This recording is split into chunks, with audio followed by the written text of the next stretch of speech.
नमस्कार और स्वागत है आपका बजट 2021 डिकोडेड में।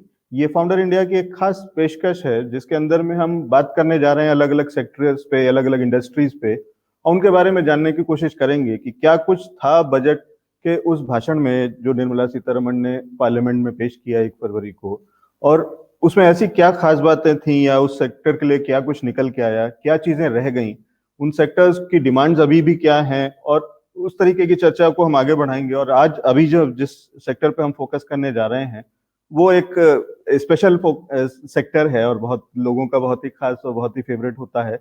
वो है wine sector, wine and spirits यानी अल्कोहल सेक्टर, अल्को बेवरेजेस वाला सेक्टर है जिसमें हम बात करने जा रहे हैं। और इसमें हमारे पास बहुत बड़े बड़े लोग, उस सेक्टर से जुड़े हुए लोग हैं हमारे साथ में, जिनके साथ में हम इस चर्चा को आगे बढ़ाएंगे। सबसे पहले हमारे साथ में हैं अभिनव जिंदल जी। अभिनव जिंदल जी इस इंडस्ट्री के एक बड़े ब्रांड को लीड करते हैं और उनके लिकर और उनके ब्रेवरेजेस बहुत दूर दूर तक जाती हैं और उस पर एक बड़ा सेंसेशन टाइप बन गया है उनका ब्रांड। अभिनव जी हमारे साथ में हैं। अभिनव जी बहुत बहुत स्वागत है आज के शो में। बहुत बहुत धन्यवाद इस चर्चा में मुझे इनवाइट करने के लिए। Thank you so much. Thank you. और हमारे साथ में हैं आशुरतन खरे जी। आशुरतन खरे जी बेरेंट्स ब्रांड को लीड करते हैं और आज वो भी हमारे साथ में इस चर्चा में शामिल होंगे। बहुत बहुत स्वागत है आशु जी आज के शो में। Thank you very much. Thank you, thanks for giving opportunity to us. Malay Rawat ji भी हैं हमारे साथ में। मलय रावत एक एक एक सोसाइटी को लीड करते हैं, WCI के फाउंडर हैं। WCI wine and spirit club of India है, जहां पे कि इस इंडस्ट्री से जुड़े हुए लोग और इस इंडस्ट्री के कंज्यूमर्स दोनों लोग ही एक साथ इकट्ठा होते हैं और अपनी बातों को, अपने फीडबैक को शेयर करते हैं और सारी इंडस्ट्री उस पे आपस में कनेक्ट होती है। बहुत बहुत स्वागत है मलय जी आज के शो में participate. Thank you very much and thanks for having me here. सबसे पहले मैं आना चाहता हूँ मलय जी आपके पास में। जी, क्या लगता है आपको, क्या मिला इस इंडस्ट्री को आज इस बजट से और क्या रह गया? लव, मैं पहले ये बोलना चाहूंगा दैट जो ये कोविड सिचुएशन है and this is not very normal and पूरी दुनिया शायद एक टाइम पे पहला पैंडेमिक है जिसके बारे में सारे बंदे एक साथ बात कर रहे थे। So alcohol, when we talk about alcohol, हम सोशलाइजिंग की बात करते हैं। दैट मेजरली हम कभी, बहुत रेयर केस में होता है कोई अकेले बैठ के, जब हम अल्कोहल की बात करते हैं तो हम बात करते हैं कि सोशलाइजिंग की बात करते हैं। और ये कोविड आने के बाद हम आज के डेट में शायद सोशलाइजिंग की बात नहीं कर रहे हैं, बट हम बात कर रहे हैं सोशल डिस्टेंसिंग की।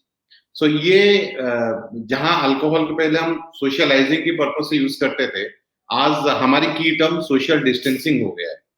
सो इस टाइम पे जो बजट आया तो ऑब्वियसली हम एक्सपेक्ट नहीं कर सकते थे कि एक नॉर्मल बजट आए। एंड जैसे कि हमारे फाइनेंस मिनिस्टर ने ये कहा कि ये अकेला बजट नहीं है, इससे पहले छोटे छोटे बहुत सारे बजट इस बीच में आ चुका है। प्रिसाइसली अगर हम इस बजट की बात करें, जो बजट आया उसमें मेरे हिसाब से एक सबसे बड़ा जो डिफरेंस आया है, जिसका शायद एंड कंज्यूमर को कोई इम्पैक्ट नहीं है, बट वो है दैट जब हम स्पिरिट्स की बात करें, जो कि हम स्कॉच की बात करें या वोडका की बात करें या वाइन की बात करें, हमारे जो CIF होता था, जो हमारे इंडिया पोर्ट पे जो हमारा लैंडिंग कॉस्ट होता था, उस पे जो ड्यूटी कैलकुलेशन होता था वो 150% होता था। बट आज के डेट में ये बजट में ये हुआ है दैट जो कस्टम ड्यूटी है that will B 50% and rest जो 100% था, they converted that into a agri infra cess. So हम अगर टेक्निकल टर्म में बोलते हैं तो शायद ये बोलेंगे कि जो कस्टम ड्यूटी था पहले दैट कन्वर्टेड इनटू 150% से 50% हो गया है।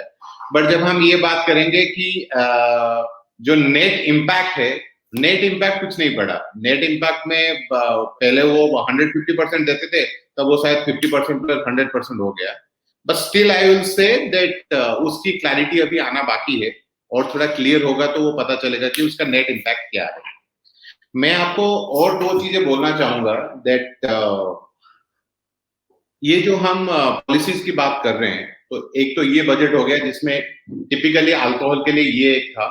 कि 150%। आप बाकी चीजों पे भी एक एक करके आएंगे, पहले इस पे बात कर लेते हैं। ये एक अच्छा आपने एक लोगों की एक समस्या या एक जो संशय था उसको आपने सुलझा दिया है। जो लोगों को लग रहा था कि ये जब 100% सेस बढ़ गया है तो क्या अल्कोहल का लेकर के प्राइसेस बढ़ जाएंगे, तो आप ये कह रहे हैं कि वो बढ़ने नहीं वाले हैं और नेगेटिव हो रहे हैं, तो वो बराबर है, तकरीबन वहीं का वहीं रहा। बिल्कुल, जी। ये एडजस्टमेंट है। पहले जो 150 था, अभी शायद वो 50 + 100 हो गया है। तो इस पे एक मिनट में एक रिएक्शन अभिनव जी से लेना चाहूंगा। अभिनव जी, आपको क्या लगता है कि अच्छी खबर है, बुरी खबर है, कैसे आप कैसे लेते हैं इस सो आई थिंक काफी प्रोग्रेसिव ग्रोथ ओरिएंटेड बजट है। ये जो पर्टिकुलर स्टिपुलेट है, ये सिर्फ और सिर्फ आयातित शराब के ऊपर WTO नॉर्म्स को सेटिस्फाई करने के लिए, उनको सेटल करने के लिए लगाया गया है। और ये सिर्फ इम्पोर्टेड जो कि आयातित शराब है सिर्फ उसके ऊपर लिमिटेड है, तो मुझे नहीं लगता इससे कोई बहुत बड़ा इम्पैक्ट ग्राहकों के ऊपर पड़ने वाला है। बट ओवरऑल अगर हम देखें, बिकॉज जो आयातित शराब है वो मेरे ख्याल से 2% से भी नीचे का उसका शेयर है टोटल बाजार में, तो और बाकी का जो 98% शेयर है वो इन एनी केस स्टेट्स और जो राज्य हैं वो अपने हिसाब से अपनी अलग अलग आबकारी नीति के हिसाब से देखते हैं। तो जो बजट का असर है शराब व्यापार पर, वो इकोनॉमी की दृष्टि से बहुत मैक्रो लेवल पे आता है। तो अगर ग्रोथ ओरिएंटेड बजट है और उस जिससे कंज्यूमर का स्पेंड बढ़ेगा या आदमी ज्यादा पैसा लेके बाजार में खर्चा चालू करेगा, उससे 100% व्यापार को फायदा होगा। जी, शुक्रिया। आशु रतन खरे जी, इस पे आपका रिएक्शन एक चाहूंगा। आपको क्या लगता है कि बजट कैसा था और कितनी आपकी उम्मीदों पे खरा उतरा?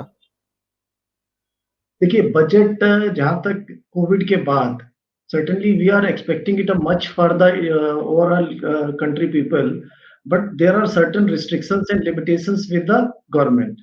तो बजट में वैसी चीजें, तो अगर हम बात करेंगे कि इंडिविजुअल लेवल पे अगर हम बात करें तो बजट में एज सच कोई बहुत चेंजेस नहीं आए हैं। ऑफ कोर्स ये बजट बहुत प्रोग्रेसिव है और बेसिक लेवल पे काम करने वाला बजट है। इंफ्रास्ट्रक्चर डेवलपमेंट हो, रेलवे डेवलपमेंट हो, पोर्ट डेवलपमेंट हो, बहुत सी चीजें ऐसी हैं जहां पे पैसा इन्फ्यूज करके इंडस्ट्री को ग्रो करा के एंड कॉन्सिक्वेंटली डेवलपमेंट एम्प्लॉयमेंट के लेवल पे जाना है, जिसका इफेक्ट हो सकता है 6 महीने बाद या साल भर बाद दिखे। और अब जनरली पिछले 1-2 साल से ट्रेंड भी हो गया कि सीरीज ऑफ बजट्स आने लगे हैं कि एक बजट, इंटरिम बजट, फिर बजट। तो मे भी कुछ ऐसी चीजें आए कि 6 महीने बाद कहीं इसको फाइन ट्यून करने के लिए जरूरत पड़े। अगर बहुत ब्रीफ, अगर क्रिस्प उसमें मैं बात करूं तो it is a growth oriented budget. Immediate ये लोगों की डिस्पोजेबल इनकम को तो नहीं बढ़ाएगा। एक तो तरीका ये था कि हम डिस्पोजल इनकम बढ़ा के इनकम टैक्स हम कम करें, इनडायरेक्ट टैक्सेस कम करें, सो दैट लोगों के खर्चे कम हो और उनके हाथ में डिस्पोजेबल इनकम है, और उसके बाद वो उस इनकम से, बढ़ी हुई इनकम से स्पेंडिंग करें और स्पेंडिंग के बाद इंडस्ट्री बढ़े। एक तो तरीका ये है। एक तरीका बेसिक फंडामेंटल्स को ठीक करके एम्प्लॉयमेंट जनरेट करें, लोगों के हाथ में पैसा दें। तो बेसिक जो बजट का मूल है वो यही है कि बेसिक इंफ्रास्ट्रक्चर बेटर करें, either that will be the health या रोड या जो कुछ। अब बात करते हैं लीकर इंडस्ट्री पर से। तो लीकर इंडस्ट्री का क्या होता है कि liquor industry is a subject matter of the state and it never ever come under the finance budget of the central government. Malay ji, जहां हम सुन रहे हैं कि सारी इंडस्ट्री कह रही है कि ये बहुत अच्छा बजट है, प्रोग्रेसिव है, ग्रोथ ओरिएंटेड है, तो ऑन द आउटसेट तो ठीक है कि ओवरऑल हम जब बजट की बात करते हैं तो ये ग्रोथ ओरिएंटेड और प्रोग्रेसिव बजट माना जा सकता है। बहुत सारी चीजें हैं जिससे लगता है कि चीजें आगे बेहतर होंगी। लेकिन जहां बात करते हैं, वही जैसे अभी आशु जी जो सवाल उठा रहे थे कि ये बहुत ज्यादा सब कुछ स्टेट्स के हाथ में है और सेंटर के हाथ में बहुत कम होता है इसका, इसमें इस इंडस्ट्री के अराउंड कुछ भी करने का। तो आपको क्या लगता है कि क्या ये चीजों को वापस, जैसे जीएसटी हुआ है और बाकी सारे टैक्सेस इस तरीके से कंबाइन होकर के और एक साथ इकट्ठा हुए हैं, क्या लिकर इंडस्ट्री के अराउंड भी कुछ ऐसी चीजें नहीं होनी चाहिए? होना चाहिए। I think I will tell you 2 points that पिछले कम से कम 5 साल से, जैसे फॉर एग्जांपल अगर हम इंडिया की टैक्स स्ट्रक्चर देखें अल्कोहल के ऊपर, सो मैं मेजरली इम्पोर्टेड की अगर बात करूं तो one of the most expensive in the world है। सो आप देखो जैसे कि बहुत दिन से, मतलब बहुत सालों से, मतलब 4-5 सालों से यूरोपियन यूनियन बात कर रहा है इस टॉपिक पे, बिकॉज हम बहुत सारी वाइन उनसे इंपोर्ट करते हैं। यूके बात करता है क्योंकि हम स्कॉटलैंड से बहुत सारी स्कॉच इंपोर्ट करते हैं। यूएसए बात करता है क्योंकि we import a lot of bourbon and American whisky. And recently मेरे हिसाब से पिछले 12-14 महीने से साउथ अफ्रीकन गवर्नमेंट भी इस टॉपिक पे बात कर रहे हैं। They are trying to negotiate with Indian government कि हमारी जो स्ट्रक्चर है थोड़ा सस्ता हो तो एफोर्डेबल हो। बट ये मेरे हिसाब से तो अभी तो फिलहाल नेवर एंडिंग प्रोसेस की तरफ चल रहा है।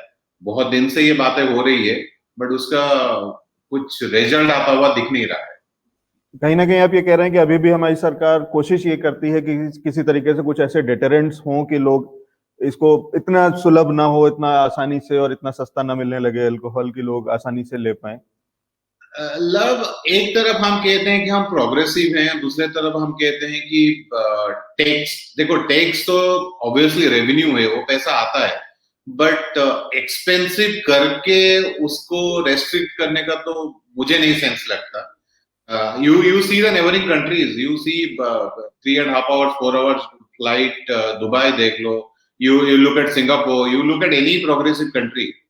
So हमारे यहाँ वो restriction ज्यादा है और वो एक्सपेंसिव है। फॉर एन एग्जाम्पल, अगर आप कुछ महीने पहले जो सेंट्रल गवर्नमेंट ने डिसीजन लिया कि सीएसडी में इंपोर्टेड अल्कोहल नहीं जाएगा, सो obviously, you know, मेरा भारत महान, I always believe to be proud India, there is absolutely no doubt in that.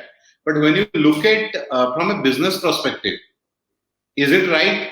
I am not sure. So मेरे हिसाब से अभी भी हमें बहुत दूर तक जाना है एंड बहुत सारे ऐसे डिसीजंस हैं जिसको फ्रीज करना बहुत जरूरी है। टैक्सेस इतनी एक्सपेंसिव हो जाता है। फॉर एन एग्जाम्पल, अगर मैं 2 यूरो का कोई वाइन इंपोर्ट करता हूँ, यहाँ जब मैं उसको बेचता हूँ तो 20 यूरो हो जाता है। सो अगर हम ट्रैवल करते हैं और बाहर हम यूरोप में या स्पेन में या इटली फ्रांस में कोई जो वाइन 2 यूरो के पीते हैं या 1 यूरो की उठाते हैं और यहाँ आके अगर हमें उसके लिए 20 यूरो देना पड़े तो वो प्रॉब्लम तो है ही। That is something we need to address. मैं आपकी भावनाओं को समझता हूँ, लेकिन इस पे हम लोग एक क्विक रिएक्शन ले लेते हैं अभिनव जिंदल जी से। अभिनव जी, जहां मलय बात कर रहे हैं कि इंपोर्ट करने में बहुत महंगा होता है और इस तरीके के डेटरेंट्स और इस तरीके का, या इवन वो जो अभी मेंशन कर रहे थे कि कैंटीन्स में, मिलिट्री कैंटीन्स में सरकार ने ये लगाया हुआ था कि इंपोर्टेड लिकर नहीं होगा और इंडियन ब्रांड, तो आपके लिए तो एक अच्छा कदम है, लेकिन क्या आपको लगता है कि ये और सस्ता हो सकता है और सुलभ हो सकता है और इससे आपकी इंडस्ट्री को और बेहतरीन और फायदा मिल सकता है?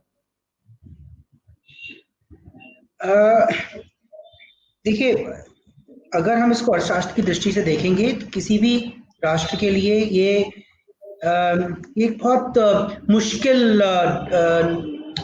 तय करना है कि वो इंपोर्ट पे बेस्ड रहना चाहते हैं, खासकर शराब जैसे क्षेत्र में।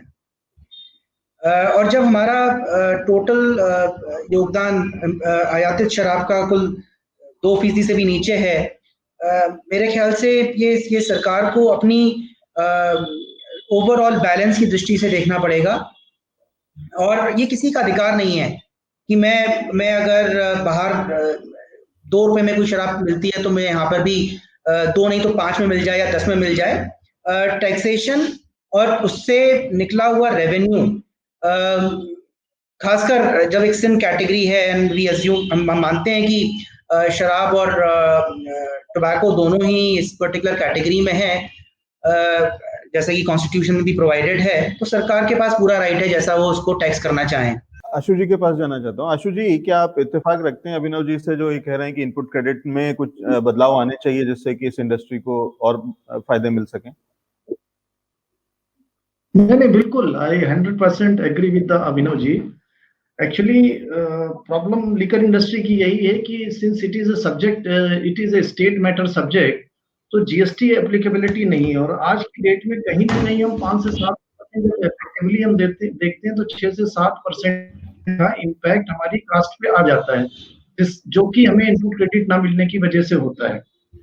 तो मैंने अभी बजट में कुछ जगह चीजें लिखी भी थी, तो आई सजेस्टेड कि either this trade should also come under the GST level, या अगर जीएसटी में ला सकते हैं तो कम से कम इनपुट क्रेडिट देने का एक मैकेनिज्म डेवलप कर सकते हैं।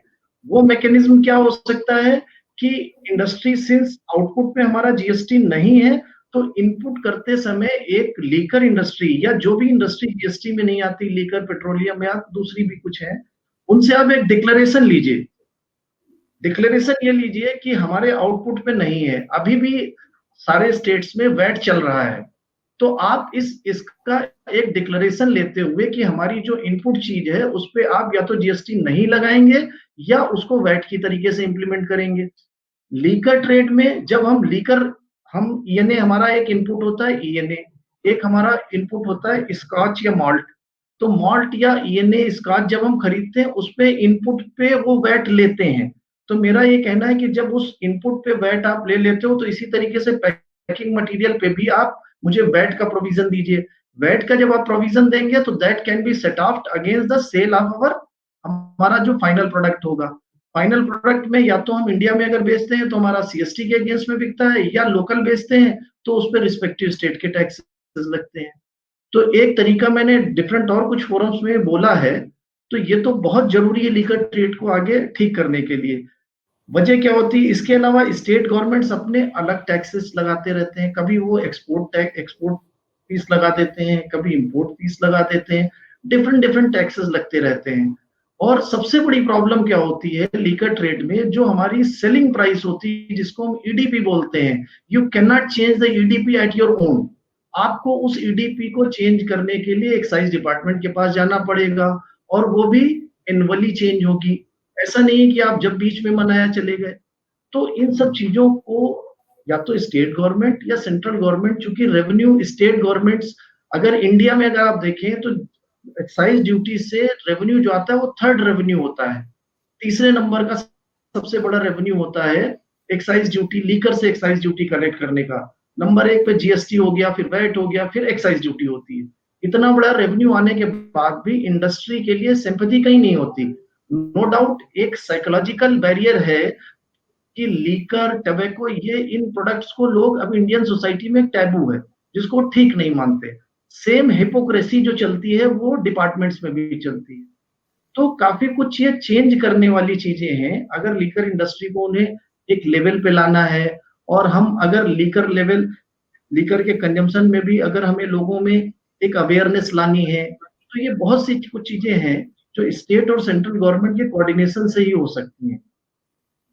आशु जी, एक अच्छा सवाल आपने जो इसमें उठाया है, जब आप कह रहे हैं कि ये एक लिकर को एक टैबू माना जाता है भारतीय सोसाइटी में, और उसको डिपार्टमेंट और सरकार भी उसी तरीके से लेकर के चलती है।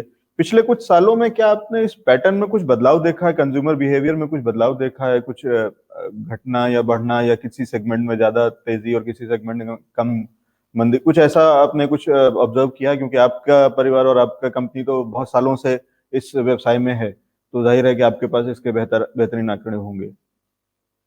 नहीं, देखिए, जो आप टैबू वाली जो मैंने बात करी, ग्रेजुअली ये चीज खत्म हो रही है। जहां जहां एजुकेशन लेवल बढ़ रहा है, लोग पढ़े लिखे हैं, समझदार हैं, वहां लीकर को एक एंजॉय कर रहे हैं। जैसे आप यूरोपियन कंट्रीज में या अमेरिकन कंट्रीज में जाइए तो आपके यहाँ गेस्ट जो भी आएगा वो आपको हो सकता है वाइन लेके आए, वो गिफ्ट में आपको अच्छी सी विस्की लेके आए, और आपके साथ वो फैमिली के साथ बैठ के एंजॉय करता है डिनर पे, और उसको एंजॉय करने के बाद वो चले जाते हैं। उन्हें अपनी चीजें, वो चूंकि अवेयरनेस होती है, लीकर पीना गलत नहीं है, लीकर ज्यादा पीना गलत है। तो जब ये चीज एक गैप समझ में आता है, लीकर पीना और ज्यादा पीना, ये जब एजुकेशन सिस्टम, लोग पढ़े लिखे, जैसे अब इंडिया में क्या हो रहा है कि जैसे एजुकेशन सिस्टम बढ़ रहा है, लोगों में अवेयरनेस आ रही है, हम लोग, कंपनियां भी मार्केटिंग के पॉइंट ऑफ व्यू से चीजों को कुछ इस तरीके से कर रही हैं कि हम लीकर की कमियां उतनी ना बताएं। तो क्या होता है कि फैमिली में, आज की डेट में फैमिली में भी एक थोड़ा सा, जो अच्छी फैमिलियां हैं, पढ़ी लिखी हैं, शहरों में हैं, उनमें सिस्टम खत्म हो रहा है कि ब्रदर साथ में पी रहे हैं, फादर भी पी रहे हैं। तो वो एक, पिछले अगर देखेंगे कि 5-10 सालों में ये चीजें कम हुई हैं, और उम्मीद है कि आने वाले और 5-7 सालों में चीजें बढ़ेंगी, जब लोग उसको इंजॉय करेंगे विदाउट एनी फियर, डर, फियर भी नहीं कहेंगे, डर एक सा होता है ना कि जल्दी से पी लो फादर ना आ जाए, ये छोटी छोटी चीजें, जल्दी से पी लो ब्रदर ना देख ले, या वो ना देख ले, मोहल्ले में ना देख ले, शादी में ना पी लो, तो वो कहीं ना कहीं कम हुआ है। और ये भी कम इसलिए हुआ है कि लोगों में अवेयरनेस या एजुकेशन बढ़ी है, लोगों ने ये समझने की कोशिश की है कि पीना आप इंजॉय करो, ज्यादा मत पियो आप। और कहीं ना कहीं जो इलिसिट लीकर है उस पे भी गवर्नमेंट का, स्टेट गवर्नमेंट्स का कंट्रोल बढ़ा है, जिससे चीजें नीचे लेवल पे क्या होता है, जब इलिसिट लीकर होती है, गलत तरीके की शराब ऐसे लोगों के पास सस्ती पहुंचती है जो गरीब होते हैं, तो वो पीने के बाद वो बिगड़ जाते हैं, काम होता नहीं है, शराब ज्यादा पी लेते हैं, सस्ती कच्ची शराब, उस पर कंट्रोल होता है। जब वो कच्ची सस्ती शराब पीते हैं और मरते हैं तो न्यूज में आता है, न्यूज में जब मीडिया में आता है तो आम आदमी ये समझता है शराब पीना गलत है। तो वो चीजें जैसे जैसे कम हो रही वैसे वैसे ये चीजें बेटर होंगी आने वाले समय में। तो खरे साहब, आप कह रहे हैं कि आगे आने वाले समय में हिंदुस्तान में ऐसा होना चाहिए या होने वाला है कि पिता और पुत्र एक साथ बैठ करके एक टेबल पे पिएंगे, और शायद मेरी अभी की हमारी भारतीय सरकार जो है वो इससे इत्तेफाक ना रखे और उससे जुड़ी हुई संस्थाएं तो इस पे बहुत बड़ा हल्ला भी मचा सकती हैं। खैर, वो एक अलग मुद्दा है। हम वापस चलते हैं मलय जी के पास में। और मलय जी, आपसे जानना चाहते हैं, क्योंकि आप इस दिशा में काफी काम कर रहे हैं कि सोसाइटी में किस तरीके से लिकर को लिया जाए और उसको किस तरीके से, जिसको आप कहते हैं रिस्पॉन्सिबल ड्रिंकिंग, करी जाए। जैसे कि खरे साहब भी कह रहे थे कि बहुत ज्यादा नहीं लेकिन अच्छा होना चाहिए और उस तरीके की चीजें, तो उस पे आपकी क्या राय है और उस पे कैसे आपकी संस्था किस तरीके से काम कर रही है? एक तो मैं आसू जी के साथ कंप्लीटली एग्री करता हूँ। ऑब्वियसली यस, आवर इंडस्ट्री जो लिकर इंडस्ट्री है that is full of myth. हमारी इंडस्ट्री में इतनी मिथ है, शायद ही किसी और इंडस्ट्री में इतनी मिथ होगा, पहली बात। दूसरी चीज है अवेयरनेस की कमी। Definitely yes, alcohol is never part of our culture. हम कभी भी अल्कोहल के साथ बड़े नहीं हुए हैं। जो फैमिली कल्चर है हमारा, उसके साथ कभी भी अल्कोहल नहीं था। सो अगर मैं वाइन एंड स्पिरिट्स क्लब के बारे में बात करूं तो मैं आपको एक एग्जांपल देना चाहता हूं कि अगर आप एक साथ बैठ के 5 ग्लास पानी पी लें तो आपको अनकंफर्टेबल फील होगा, करेक्ट? जब आपको अनकंफर्टेबल फील होगा तो आप कभी भी ये कहोगे कि पानी की गलती है। आप हमेशा बोलोगे कि ये मेरी गलती है कि मैंने 5 ग्लास पानी एक साथ पी लिया। अब अगर हम सेम एग्जांपल को अल्कोहल के केस में बोलते हैं, हम 5 ग्लास व्हिस्की पी लेते हैं जिस तरीके से स्लोली ग्रेजुअली ना पी के, और उसके बाद हमें चक्कर आता है या हम गिर जाते हैं, तो फिर हम बोलते हैं यार दारू खराब है। वहां तो हम नहीं बोल रहे थे पानी खराब है।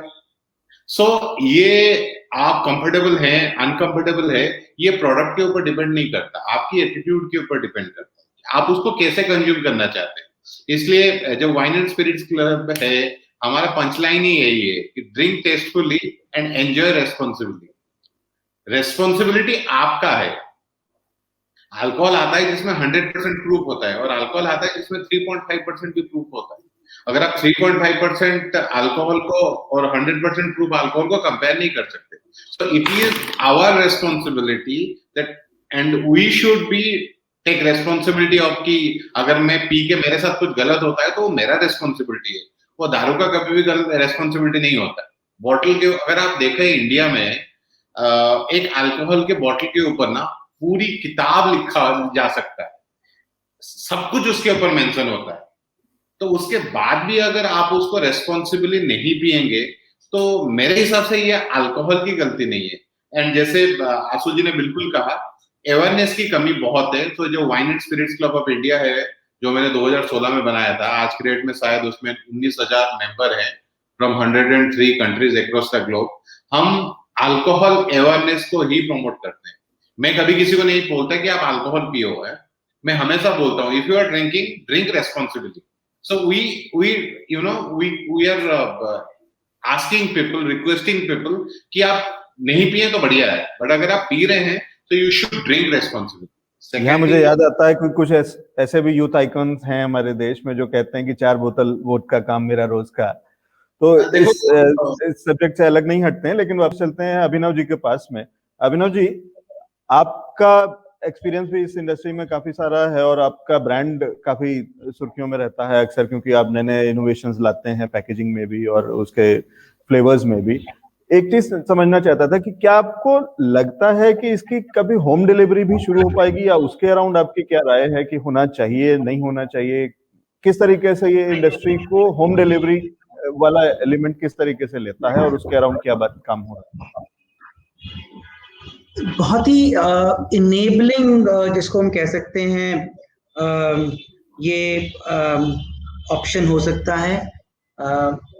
पीछे कोविड के दौरान में काफ़ी राज्य सरकारों ने इसके ऊपर कदम उठाए, कुछ राज्य सरकारों ने इसको अमली जामा भी बनाया, लेकिन जैसा प्रतीत होता है कि कंज्यूमर तो इसके लिए बहुत एक्साइटेड है। हमारी जैसी कंपनियां, प्रोग्रेसिव जो जितनी भी कंपनियां हैं, मेरे दोनों पैनलिस्ट इस बात को अग्री करेंगे, हम सभी बहुत एक्साइटेड हैं, बहुत बहुत इसको पॉजिटिव स्टेप मानते हैं हमारी इंडस्ट्री के ग्रोथ के लिए, अवेयरनेस के लिए, रिस्पॉन्सिबल ड्रिंकिंग के लिए। So I think it can be an excellent route to market step, जिससे सरकार को अपनी अपने रेवेन्यू के लिए भी दिक्कत नहीं होगी। हर चीज़ ट्रैक एंड ट्रेस हो सकती है आज के ज़माने में। जो टेक्नोलॉजी अवेलेबल है from store to the hands of the consumer, उसको हम ट्रैक भी कर सकते हैं, ट्रेस भी कर सकते हैं, उसके पेमेंट को भी सिक्योर कर सकते हैं, उससे जनरेटेड रेवेन्यू को भी हम डेटा के अंदर ला सकते हैं। तो आई थिंक ये बहुत बहुत अच्छा स्टेप होगा, और जो कुछ राज्यों ने कोशिश शुरू करी है उसको आगे बढ़ाने की जरूरत है। एक कॉन्फिडेंस। इसमें आपसे मैं एक वो लेना चाहता हूँ इसी मुद्दे पे कि क्या आपको लगता है कि जब हम होम डिलीवरी की बात करते हैं, और जहां अभी तक इस इंडस्ट्री के अंदर में इतनी बड़ी बड़ी लॉबीज हैं, इतने बड़े बड़े ऑर्गेनाइजेशन हैं जो कि इसके डिस्ट्रीब्यूशन और उस पूरे चेन को कंट्रोल करते हैं, क्या वो इस ताकत को और इस चैनल्स को अपने हाथ से जाने देंगे इतनी आसानी से? नहीं, आपने जो क्वेश्चन पूछा ना, वो बल्कि that will be the added advantage to the retail also. उसमें जो लोग चेन को कमांड करते हैं उनके बिजनेस पे कहीं फर्क नहीं पड़ेगा। जो भी होम डिलीवरी का सिस्टम होगा, that must be some through technology और थ्रू सम ऐप, वो कहीं ना कहीं उनके रिटेल से ही जाएगी लिंक। आज एक चीज बताइए, आपसे 5 साल पहले, 7 साल पहले क्या आपने सोचा था कि अमेज़न आपके घर में डिलीवरी करेगा? आप कोई चीज ऑर्डर करेंगे, अगले 10 घंटे में, 12 घंटे में चीजें पहुंच जाएंगी। आप बड़े से बड़ा आइटम आप आपके घर में होम डिलीवरी हो सकती है। उस समय आपने शायद नहीं सोचा था। तो लाइकवाइज लीकर ट्रेड में भी जितना मैं समझ पा रहा हूँ, आने वाले 2-3 साल के अंदर टेक्नोलॉजी को मर्ज करते हुए, इनेबल करते हुए ये चीज आप रियलिटी में देखेंगे। क्योंकि गवर्नमेंट्स भी और एक्साइज, केवल प्रॉब्लम कहाँ पे आती है कि अगेन एक्साइज आज इंडिया में अगर आप 29 स्टेट है तो 29 कंट्रियों की तरीके से आप काम करते हैं। Every excise, every state has its own laws. वो जब आप एक सिंगल ऐप में नहीं डाल सकते। आज अगर कन्वेंशनल, अगर हम ग्रोसरी की बात करें, इलेक्ट्रॉनिक्स या किसी दूसरे चीज की बात करें, वो कहीं ना कहीं एक कॉमन प्लेटफॉर्म पे आ गए हैं टैक्सेशन और कमर्शियल लॉज के पॉइंट ऑफ व्यू से। जबकि जीएसटी में नहीं होगा। जीएसटी में जब हम उसको एक होम डिलीवरी के लिए लाएंगे तो वो एक प्लेटफॉर्म क्रिएट करेंगे। दो तरीके से हो सकती है होम डिलीवरी। एक कन्वेंशनल तरीका कि आप रिटेल की, जैसे पुराने हम किराने की दुकान पे फोन करते थे कि मेरे घर पे ये सामान भेज दो, वो किराने का लड़का घर पे सामान दे जाता था। आज उस तरीके से, फॉर एग्जाम्पल मोहाली में पंजाब एक्साइज ने ट्रायल के बेसिस पे काम शुरू किया, but due to certain reasons वो उतना इम्प्लीमेंट नहीं हो पाया, सक्सेसफुल नहीं हो पाया। उसमें और भी कई चैलेंजेस थे कि जब वो लड़का डिलीवरी लेके चल रहा है तो दो बोतल लेके चलेगा, 6 लेके चलेगा। Every state has its own laws की उसकी कैरिंग कैपेसिटी डाक के हिसाब से क्या है। तो इन सब चीजों को अगर वो फाइन ट्यून करेंगे और कहीं ना कहीं एक कॉमन प्लेटफॉर्म पे लाएंगे, तो डिजिटल टेक्नोलॉजी को यूज करते हुए, डिफरेंट एप्स को यूज करते हुए, ये मेरे हिसाब से आने वाले 2-3 साल के अंदर it will become a reality for us. और जो आपका पहला क्वेश्चन था कि जो रिटेल में लोग इन्वॉल्व हैं, जिन्होंने अपने बड़े बड़े ग्रुप्स बना रखे हैं, उनके ऊपर कोई फर्क नहीं पड़ेगा। अल्टीमेटली वो that will become the interface between the customer, final consumer and to the retailer. जो जहां से टर्सरी होती है उस सेल पे वो जाएगा। उसके पीछे कह रहे हैं कि नए लोगों के लिए इसमें स्पेस नहीं खुलेगा, वही लोग इन चीजों को भी शुरू कर देंगे और वो ऑनलाइन डिलीवरी भी या होम डिलीवरी भी शुरू कर देंगे, वही चेन्स। नहीं, होम डिलीवरी एक एग्रीगेटर बनेगा। जैसे स्विगी है, जोमेटो है, दे आर द एग्रीगेटर्स। ऐसे ही एक एग्रीगेटर का प्लेटफॉर्म बनना चाहिए मेरे हिसाब से होम डिलीवरी में। एक एग्रीगेटर बना से अब इसको एरिया अगर रिस्ट्रिक्ट करते हैं कि से फॉर एग्जांपल अगर मैं ये यूपी की बात करूं तो यूपी में एक एग्रीगेटर कोई आया, जितने भी ठेके हैं वो सारे उससे लिंक होंगे, क्योंकि वहां प्राइसिंग पॉइंट एक होगा। डिफरेंट डिफरेंट स्टेट में अलग अलग प्राइस होगी, कहीं रॉयल स्टेट किसी दूसरे रेट में, कहीं किसी और में। यूपी में एक एग्रीगेटर बना, सारी प्राइसिंग लिस्टिंग हुई, उसमें कस्टमर गया, वहां से सेलेक्ट किया, टेक्नोलॉजी से नियर बाई ठेका उसका दिखा, वहां से डिलीवरी चली गई। जो बेसिक कॉन्सेप्ट होगा वो ये होगा। इसी तरीके से पंजाब में गया, पंजाब में दूसरा बनेगा। होने को इस तरीके से भी हो सकता है कि आपने पंजाब स्टेट सेलेक्ट किया, वहां के प्राइस आ गए, तो वो एक कोई बड़ा एग्रीगेटर है जो इस चीज को एग्रीगेट करे, और उसके बाद कस्टमर्स उस प्लेटफॉर्म पे जाके सेलेक्ट करें, डिजिटल पेमेंट होगा, वो उस रिस्पेक्टिव रिटेल को चला जाएगा पेमेंट। तो मेरे हिसाब से जिस तरीके से टेक्नोलॉजी बढ़ रही है और टेक्नोलॉजी नए नए स्टार्टअप्स आ रहे हैं, तो मेरे हिसाब से ये चलेगा। कुछ आप ऐप देखेंगे अगर डालेंगे, उन्होंने कर रखा है, तो ये होगा real, that will become the reality in coming 2 to 3 years मेरे हिसाब से। मलय जी, इसमें आपकी संस्था, मैं जितना जानता हूं कि कुछ काम इस पे कर रही थी, और आप as a thought leader of this industry, आप किस तरीके से सरकार के पास जाएंगे और किस इसमें क्या इस पे कुछ प्रयास शुरू किए गए हैं अभी? मैं फिर एक चीज बोलूंगा दैट जो अल्कोहल है उसको अवेयरनेस के साथ जोड़ना बहुत जरूरी है। अवेयरनेस हो और अगर रिस्पॉन्सिबिलिटी लोग लेते हैं तब ये कर सकते हैं हम, वरना कहीं ये ना हो कि होम डिलीवरी हो एंड ऑफ द डे पापा के क्रेडिट कार्ड से बेटा जो कि लीगल ड्रिंकिंग एज का नहीं है और उसकी घर में डिलीवरी हो रहा है। तो अगर हम अवेयरनेस और रिस्पॉन्सिबिलिटी लेते हैं तो definitely successfully rest of the world में चल रहा है। तो इंडिया में क्यों नहीं हो सकता, उसकी कोई रीजन, पर्टिकुलर रीजन नहीं है, बट आई थिंक अगर रेस्पॉन्सिबिलिटी और अवेयरनेस ठीक से होगा तो then we can work out. Malay ji, इसके अलावा आपको लगता है कि कुछ ऐसी चीजें थी जो बजट में और हो सकती थी, या इस इंडस्ट्री की ऐसी कोई डिमांड्स थी जो कि मिस्ड हैं अभी तक इस बजट में और अब तक के सरकार के सारे कार्यक्रम में? अभिनव जी ने भी हाईलाइट किया अभी और आशु जी ने भी हाईलाइट किया। आई थिंक प्रोग्रेसिव थिंकिंग तो है, बट शायद हमारे इंडस्ट्री के लिए प्रोग्रेसिव थिंकिंग नहीं है। आशु जी ने इतनी डिस्क्राइबली बोला दैट वो जो टैक्स है जो हम रॉ मटेरियल खरीदते हैं उसके ऊपर जीएसटी होता है, जो ये इनपुट है, ये बहुत स्ट्रॉन्ग टॉपिक है, कोई भी मैन्युफैक्चरर है उसकी है, बट मेरे हिसाब से वो एड्रेस नहीं किया गया। मेरे हिसाब से आप एक एक बात बताओ, अगर दिल्ली में मैं 25 साल का हूँ तभी मैं अल्कोहल पी सकता हूँ, तो वहां से 10 किलोमीटर गाड़ी चला के अगर मैं नोएडा आ गया, वहाँ 21 साल की उम्र है तभी मैं पी सकता हूँ। सो ये कुछ चीजें हैं जो प्रोग्रेसिव थिंकिंग है, बट अल्कोहल के लिए शायद हम वो यूज नहीं कर रहे हैं। अगर आप इंडिया में देखो तो इंडिया में एक स्ट्रीमलाइन एज नहीं है, लीगल ड्रिंकिंग एज, इससे बहुत ज्यादा फर्क नहीं पड़ता, बट अगर किसी को भी लीगल ड्रिंकिंग एज चेक करना है, तो जैसे हम दिल्ली, नोएडा और गुड़गांव, हम तीनों को दिल्ली एनसीआर कहते हैं, बट आपको लगता है दिल्ली, हरियाणा एंड गुड़गांव तीनों स्टेट में लीगल ड्रिंकिंग एज सेम है, या फिर बेंगलोर में सेम है, या फिर बॉम्बे में सेम है? जब हम अपनी प्राइम मिनिस्टर चुन सकते हैं 18 साल की उम्र में, या वोट दे सकते हैं 18 साल की उम्र में, तो ये कुछ चीजें हैं। और बिजनेस पर्सपेक्टिव से भी, जैसे हम कस्टम ड्यूटी की बात करते हैं, हम एक्साइज ड्यूटी की बात करते हैं, जैसे हम ये बात करते हैं कि अगर इंडिया में 25 स्टेट हैं जहां अल्कोहल बिक रहे हैं, या 28 स्टेट हैं जहां अल्कोहल बिक रहे हैं, और हर स्टेट अपनी एक अलग अलग कंट्री है। फॉर एन एग्जाम्पल, मैं बहुत सारी इंटरनेशनल ब्रांड्स के साथ काम करता हूँ। मैं कल की बात बोल रहा हूँ, कल मैं साउथ अफ्रीकन कंपनी से बात कर रहा था। आप ये मानो कि अगर मैं उनको दिल्ली, नोएडा और गुड़गांव तीनों स्टेट की कॉस्ट कार्ड समझाने लगूंगा तो 6 घंटे का जूम कॉल होगा, फिर भी आप समझा नहीं पाओगे उनको। तो ये बहुत कॉम्प्लिकेटेड है। आई थिंक इसको स्ट्रीमलाइन करना बहुत जरूरी है।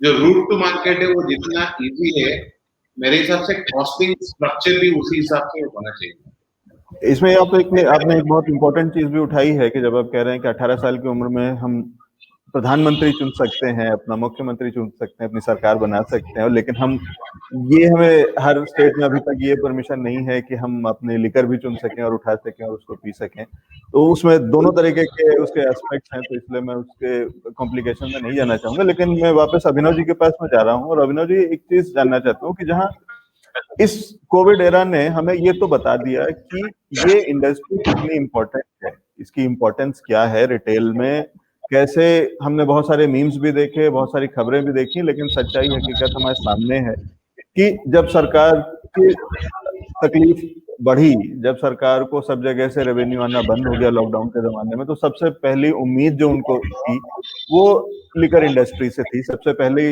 अगर कोई बिजनेस, कोई दुकान खुली, किसी शटर को उठने का सबसे पहले जो परमिशन मिला था वो था एक शराब की दुकान का, एक लिकर इंडस्ट्री का। लेकिन क्या जब बजट आया, जब बाद में जब बारी आई सरकार की उस इंडस्ट्री को वापस सपोर्ट करने की, तो क्या आपको लगता है कि आपके हाथ निराशा लगी बस? मैं इसको निराशा नहीं कहूँगा। मैं बहुत ही आशावान हूँ कि हम बहुत जल्दी कुछ ना कुछ अच्छा सुनेंगे और देखेंगे। लेकिन अब मैं सिर्फ आपकी इंडस्ट्री की बात कर रहा हूँ। मैं मानता हूँ आपने जो बताया था कि बजट मैं बहुत आ रहा अच्छा हूँ, है, मैं उसी बात पे आ रहा हूँ। अभी मले ने जो बात कही कि हमारी स्टेट्स अलग-अलग देशों की तरह काम करती हैं, जिससे कि हमारी इंडस्ट्री को बहुत दिक्कत है। बहुत ही आसान एक तरीका है जो शायद अगर आज जिस तरीके की सेंट्रल गवर्नमेंट हमारे पास है और वो इसके ऊपर एफर्ट लगाए और बाकी इंडस्ट्रीज की तरह अल्कोहल भी जीएसटी के परव्यू में आ जाए, तो हमारे लिए बहुत सारी चीज़ें आसान हो जाती हैं। हमारे लिए जितनी भी हमारी अपेक्षाएं हैं, हमारी जितनी भी दिक्कतें हैं, उन सब की एक बहुत बहुत अच्छी दवा है कि वो हमें जीएसटी के परव्यू में ला दें।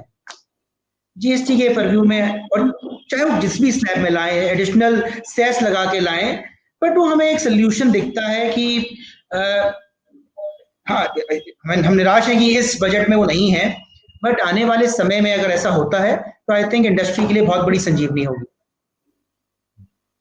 आशु जी, आपके पास आता हूं, और फिर वही चीज जो आपने भी कहा था कि बहुत प्रोग्रेसिव बजट है, बहुत आगे ले जाएगा, देश के लिए बहुत अच्छा है, लेकिन आपकी इंडस्ट्री के लिए कुछ खास नहीं था। यहाँ तक आपकी इंडस्ट्री से जो एक टैक्स आता है उसमें से भी आधा काट करके या उसका 2/3 काट करके एग्रीकल्चर में दे दिया गया, जो कि शायद लगता है कि एक ऐसा अनाउंसमेंट जो कि किसानों को खुश करने के लिए या उस मद में उस इनकम को बढ़ाने के लिए, तो किसानों के लिए जो कि देश की राजधानी को घेर के बैठे हैं, उनके लिए तो ये अनाउंसमेंट आ गया। आपकी इंडस्ट्री कभी भी देश की राजधानी घेर करके नहीं बैठी होगी, लेकिन आपके लिए ऐसा कोई अनाउंसमेंट नहीं। क्या आप निराश हैं? देखिए, मैं निराश इसलिए नहीं हूँ। मैं इस बजट से, या जब कभी भी सेंट्रल बजट होता है, इससे मैं लीकर इंडस्ट्री को कभी कोई एक्सपेक्टेशंस रखता ही नहीं हूँ। वजह ये है कि जितनी भी लीकर इंडस्ट्री से रिलेटेड, बजट से रिलेटेड या फाइनेंस या टैक्सेशन से रिलेटेड मैटर्स होते हैं, वो all are related with the state.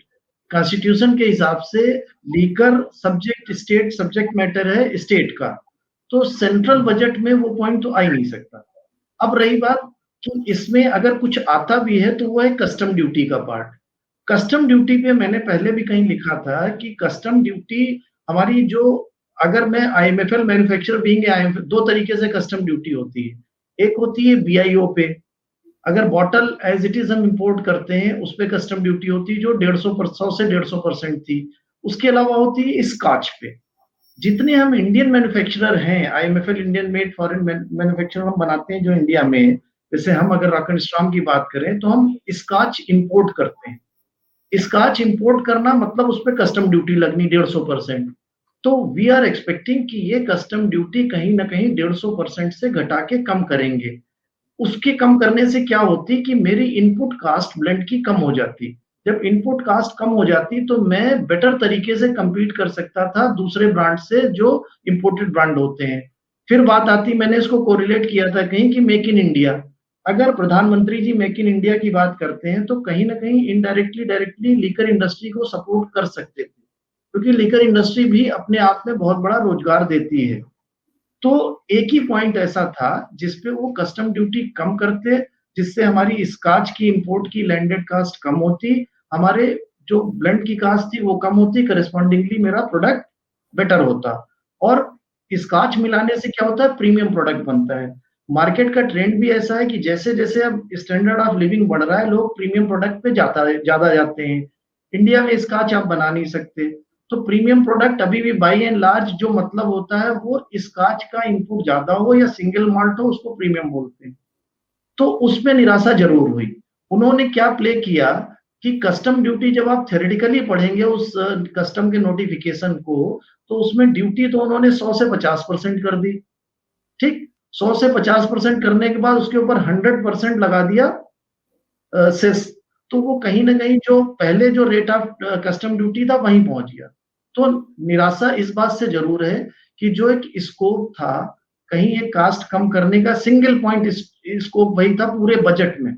अगर आप देखेंगे कि डायरेक्टली अगर लीकर ट्रेड को कोई करता तो वहां पे एक जरूर निराशा हुई। आई वाज एक्सपेक्टिंग कि ये 20-25-30% कुछ कम कर सकते हैं, जिससे बेटर लीकर हम इंडियन कंज्यूमर को प्रोवाइड कर सके by using the scotch into the our brands. वो मेरा एक थॉट प्रोसेस था। उसके अलावा कहीं ना कहीं जो डायरेक्ट टैक्सेस होते हैं वो भी कहीं ना कहीं आपको आपके ट्रेड में इम्पैक्ट डालते हैं कि आपका अगर डायरेक्ट टैक्सेस में कोई बेनिफिट अगर दे सकते थे वो आफ्टर कोविड, कोविड के बाद क्या हुआ कि शुरू के 2-3 महीने तो बिजनेस जीरो था, आपके फिक्स एक्सपेंसेस वही हैं। उन सब चीजों को मिटिगेट करने के लिए कोई टैक्स में बेनिफिट या कोई एक हॉलीडे टाइप का अगर दे देते तो हो सकता थोड़ी सी राहत मिलती। हमारे जब टैक्स कम लगते तो हो सकता मेरे पास वर्किंग कैपिटल बेटर होती, मेरे पास इन्वेस्ट करने के लिए पैसे बेटर होते। तो लीकर ट्रेड पर से अगर मैं बात करूं तो बहुत ही कम स्कोप होता है इस ट्रेड में, इस बजट में। तो वो तो मैं कभी एक्सपेक्ट ही नहीं करता हूं कि इस बजट में कोई बहुत ज्यादा लीकर ट्रेड से दे। इनडायरेक्ट टैक्सेशन चाहिए था, वो नहीं मिला इसमें।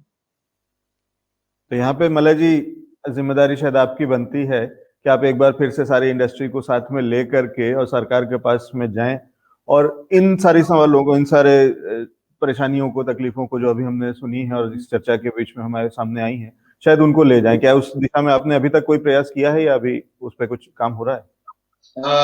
Love, में once again I will tell you that obviously yes, as a industry हमें सरकार के सामने ये बातें रखना चाहिए। दूसरा, जैसे मैं आपको बोल रहा था कि जो मेजर इंपोर्टिंग कंट्रीज हैं, जैसे यूरोप है जहाँ से मेजरली वाइन्स आता है, या फिर यूएस हो गया, यूके हो गया, वो भी पिछले कुछ सालों से इस टॉपिक पे बात चल रहा है, जो ये 150% है। But I am sorry to say that nothing is happening on that front. ठीक है, तो अगर जहां अब तक की चर्चा में आज हम ये समझ पाए हैं कि इस सेक्टर की बहुत सारी ऐसी समस्याएं हैं जिसपे ना तो सरकार ध्यान दे रही है और शायद हमारे पास इंडस्ट्री से भी ध्यान दिलवाने के लिए लोग नहीं है, या अभी तक हमने उस पर प्रयास नहीं किया, उस पर कदम नहीं उठाए गए हैं। फाउंडर इंडिया आपके साथ है। अगर हमारा साथ देंगे और अगर आप हमें चाहें कि तो इस चर्चा को हम आगे ले जा करके और सरकार तक इन बातों को पहुंचा सकते हैं। इस पे एक व्हाइट पेपर भी बनाया जा सकता है सारे इंडस्ट्री के लीडर्स को लेकर के, और इन चीजों को, क्योंकि ये होना चाहिए, ये जरूरत है, ये एक व्यवसाय है जो चलता है और ये टैबू नहीं है। ये जितना लीगल है, जितना सरकार इससे टैक्स लेती है, उतनी ही जिम्मेदारी सरकार की इसके तरफ बनती है कि वो इसको स्ट्रक्चर को ठीक करे, इसको और बेहतर करे और उस इंडस्ट्री को वो फायदे मिले जिससे कि आगे चल के वो रिटेलर से लेकर के और उसके कंज्यूमर तक ये सब समस्याओं का निदान हो सके। इस बजट में कुछ खास था नहीं, जैसा कि अब हमें समझ में आया कि इस इंडस्ट्री के लिए सिर्फ निराशा जैसी चीजें थी, क्योंकि कुछ अनाउंसमेंट नहीं हुआ। सिर्फ एक खाता बदल गया कि ये सेस यहाँ ना लेकर के यहाँ दे दिया जाए, वो 150% का 150% टैक्स ही रहा, जो कि अब किसी और नाम से और किसी और खाते में चला जाएगा।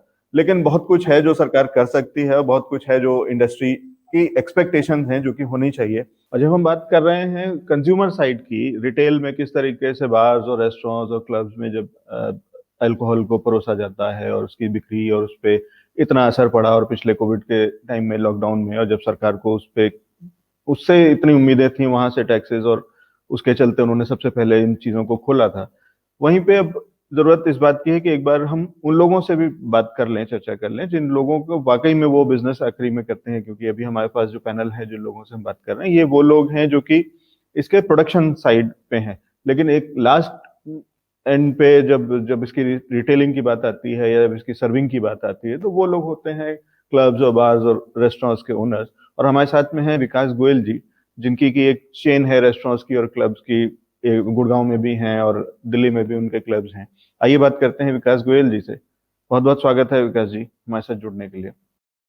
गोयल जी, आपसे ये जानना चाहूंगा कि जब हमारा अभी जो बजट आया है, आम बजट जो निर्मला सीतारमण जी ने घोषित किया, उसके अंदर में कहीं कुछ खास रिटेल के लिए या अल्कोहल इंडस्ट्री के लिए भी अगर हम बात करें तो कुछ खास नहीं था, कोई ऐसी घोषणाएं नहीं थी। आपको क्या लगता है कि जब पिछले दिनों कोविड के चलते आपको इतनी सारी समस्याओं का सामना करना पड़ा, कितना सारा नुकसान हुआ होगा हम समझ सकते हैं। जब आपकी ब्रूअरी है जहाँ पे चलती हुई ब्रूअरी भरा हुआ हजारों लीटर के हिसाब से बियर जहाँ पे आपके पास ब्रूअरी में होगी और उसको रातों रात ताला लगा देना पड़ा होगा, वो बर्बाद हुई होगी, फेंकी गई होगी। जाहिर बात है कि हमने जैसा सुना था पहले खबरों में भी कि लाखों लीटर गुड़गांव में बियर नालियों में बहा दी गई। तो उसके चलते आपका कितना नुकसान हुआ और आपको क्या उम्मीदें थी सरकार से जो कि आपको मिली नहीं मिली, उसके बारे में आपकी क्या राय है? देखो, स्ट्रगल रेस्टोरेंट इंडस्ट्री का तो इससे बैड सोचा ही नहीं था किसी ने, ऐसा हो सकता है कभी।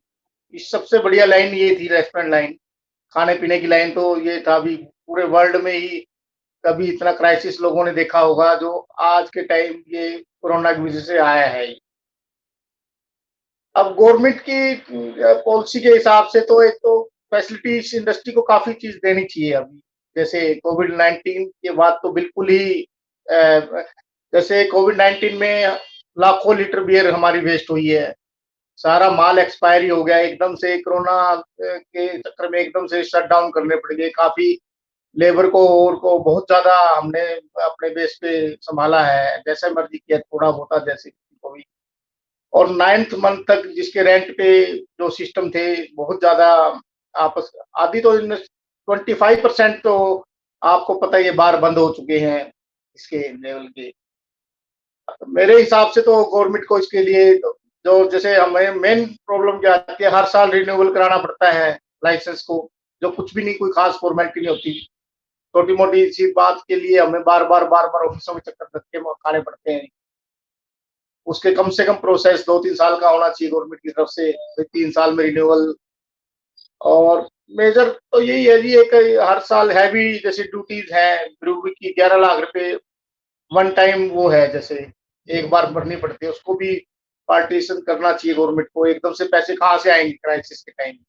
गोयल जी, आप उनमें से हैं, उन व्यवसायियों में से हैं जिनका की कारोबार दिल्ली और हरियाणा दोनों या ऐसे अलग अलग प्रदेशों में फैला हुआ है। और अभी हम बात कर रहे थे कि किस तरीके से ये सब्जेक्ट है स्टेट का, एक्साइज और लिकर, ये सारी चीजें, और इस पे स्टेट ज्यादा उस पर टैक्सेस लगाते हैं या स्टेट्स का अपना उस पर वो होता है, प्रेरोगेटिव होता है कि वो किस तरीके से उसको लेते हैं।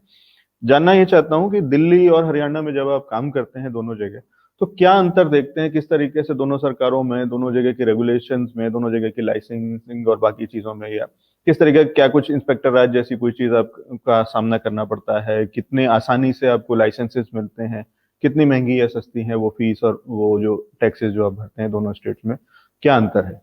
देखो, दिल्ली में एक सिस्टम बहुत अच्छा होता है, जैसे 10 बजे क्लोज हो जाते हैं रेस्टोरेंट, जो होते हैं ना बार, ये ठेके होते हैं जो शराब के, वाइन शॉप्स होती हैं, वो सारी बंद हो जाती है 10 बजे। टाइमिंग फिक्स टाइमिंग है। पर गुड़गांव में ऐसा नहीं लगता मेरे को, कोई टाइमिंग का सिस्टम है कोई, जो मतलब क्लब तो जब भी चलेंगे ना, कोई जो हर चीज का एक सिस्टम होना चाहिए। हमारे तो इतनी लाइबिलिटीज है, इतने टैक्सीज हैं, तो कोई कैसे अफोर्ड कर ही नहीं पाएगा दिल्ली में। तो गुड़गांव में तो ये पोर्शन बहुत ज्यादा टाइट है इस बारे में। इसकी एक्साइज फीस जैसे 18 लाख रुपए है यहाँ पे गुड़गांव के अंदर, वही चीज यहाँ दिल्ली में 8-9 लाख रुपए के आसपास। जो लिकर शॉप, हाँ, जो 18 लाख है वहाँ पे 1.5 लाख रुपए पर मंथ है, यहाँ पे 7 लाख रुपए 8 लाख रुपए ईयरली है। और मैक्स वो जैसे फॉरेन लिकर समेत 9 लाख रुपए हो जाएंगे। अब 2 लाख रुपए और बढ़ा दिए उन्होंने, 20 लाख रुपए कर दिए। विकास जी, आपको क्या उम्मीदें हैं सरकार से, क्योंकि जब आप इस इंडस्ट्री को चलाते हैं, इसके क्लब्स को चलाते हैं और कई लोगों को रोजगार देते हैं। उसके अंदर में बहुत सारी चीजों को आपके चलते इतना टैक्सेस और सरकार को एक बड़ी राहत मिलती है जब वो आपसे और आपके जैसे लोगों से सरकार को टैक्सेस मिलते हैं, वो रेस्टोरेंट्स और क्लब्स जब चलते हैं। आपको क्या लगता है कि कैसे, जब पिछले दिनों में बहुत लोगों की नौकरियां गई, हमने देखा है कि बहुत सारे ब्रीवरीज, बहुत सारे क्लब्स बंद भी हो रहे हैं या बंदी की कगार पे हैं। आप कैसे देखते हैं इन सब चीजों को और आपकी क्या उम्मीद है सरकार से? आप क्या चाहते हैं कि सरकार को क्या करना चाहिए आपको बचाने के लिए, आपकी इंडस्ट्री को बचाने के लिए? देखो, गवर्नमेंट के सपोर्ट के बिना तो पॉसिबल नहीं होता कोई भी इंडस्ट्री को इतने लंबे समय तक खींचना। 2 साल से लगातार संघर्ष कर रहे हैं। पहले ऑलरेडी इतने हैवी ड्यूटीज हैं। रेस्टोरेंट के ऊपर तो इतनी ज्यादा वो है, हर चीज हर तरफ से मार होती है। छोटे-छोटे रेस्टोरेंट हैं, 200 सीट, 250 सीट में क्या टाइमिंग, रात का टाइमिंग 4 घंटे, 5 घंटे में क्या। देखो, सरकार का ये स्वागत करते हैं, उन्होंने 3 बजे तक के लाइसेंस दिए, प्रोवाइड किया है। उसके लिए हम सरकार का बहुत-बहुत धन्यवाद करते हैं। इसमें भी थोड़ा-सा फीस का भी और कम हो जाए तो बेटर है। मैं भी जैसे अब 1 बजे का लाइसेंस सरकार ने दिया है, तो 3 बजे तक करने के लिए 20 लाख एक्स्ट्रा देने पड़ते हैं। उसमें भी हम कंसेशन चाहते हैं। अभी 3 बजे तक के लाइसेंस के लिए हम सरकार से गुजारिश करते हैं अभी उसकी कम हो, तो वो फीस कम होनी चाहिए। जो एमएनसी कंपनियां वहां से जब तक वो वहां नहीं आएंगी वापिस अपने पटरी पे, तब तक तो पॉसिबल नहीं है सरवाइव कर पाना। ये तो जब क्राउड ही नहीं आएगा तो पूरी मार्केट में ही क्राउड नहीं है। 25% से ज्यादा ब्रूवरी बंद हो चुकी है, बाकी भी बहुत ज्यादा लॉस में है। सरवाइव कर पाना बहुत मुश्किल है। इतने टोटली हैवी एक्सपेंसेस हैं, टोटली जिसका कोई हिसाब किताब नहीं है। आप अब इतने हैवी कॉस्ट पे सरवाइव कर पाना बहुत ही मुश्किल है। सरकार से उम्मीद करते हैं इसमें थोड़ा सा जैसे ना टाइम पीरियड देके इसमें थोड़ा-थोड़ा एकदम से ना पेमेंट टोटली पेड ना करवाए एकदम से। ब्रू की जैसे ड्यूटीज है वो हम उम्मीद करते हैं जैसे क्वार्टरली हमसे पे करी जाए, या जो मतलब कि नए लाइसेंस है उसके लिए भी थोड़ा सा लाइसेंस की और एक टोटली रिन्यूअल जो प्रोसेस होता है उनका बहुत हर साल की जगह 2-3 साल में कम से कम होना चाहिए। ये थे विकास गोयल, जो कि हमारे साथ आज जुड़े थे इस चर्चा में भाग लेने के लिए, और जिनसे हमने जाना कि किस तरीके से रिटेल इंडस्ट्री, रेस्टोरेंट इंडस्ट्री, बार इंडस्ट्री को कितना नुकसान हुआ है और उनकी क्या उम्मीदें हैं सरकार से इस व्यवसाय को लेकर। बहुत बहुत शुक्रिया आज की इस चर्चा में जुड़ने के लिए। मेहमानों का बहुत बहुत धन्यवाद। जुड़े रहिए हमारे साथ और देखते रहिए फाउंडर इंडिया।